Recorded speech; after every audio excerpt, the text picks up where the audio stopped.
sacred energy exchange. That's what sex is with those letters. A sacred energy exchange. I need for you to really ingest and digest that and understand that. The word energy can translate literally to the word spirit. Sacred spiritual exchange, perhaps, okay. Sex is highly spiritual, and that is why it is also referred to as sacred. From a physical aspect, when you have sex with someone, you literally exchange DNA with that person. This binds you to that person. That person literally becomes you physically, as the scripture describes in Genesis, the two shall become one flesh. And I'm adding in here, that's one reason why a lot of people don't eat meat from animals. Yeah. And the Bible also, you know, I think in the book of Leviticus, or definitely in the Old Testament somewhere, it tells the readers to not drink or ingest blood because it has DNA. Same thing.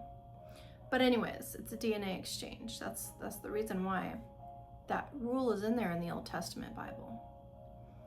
Okay, the person literally becomes you physically, as the scripture describes in Genesis. I previously made a video about the two shall become one flesh. That is what it is talking about when it says the two shall become one flesh in Genesis. Exchanging DNA.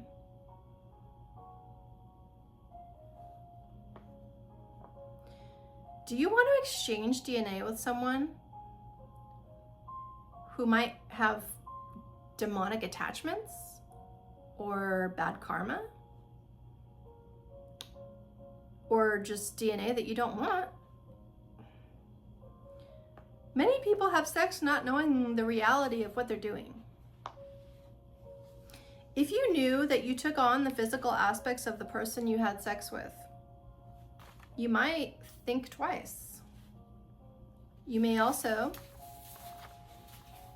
take on the person's karma, because karma can be linked to DNA. So if you get someone's DNA, you can potentially get their karma. If you don't believe me, how do you explain generational curses and the significance of bloodlines? Because karma is in the DNA. Unknowingly or knowingly, whether you want to or not, you create a soul tie with every person you have sex with, because sex forms soul ties.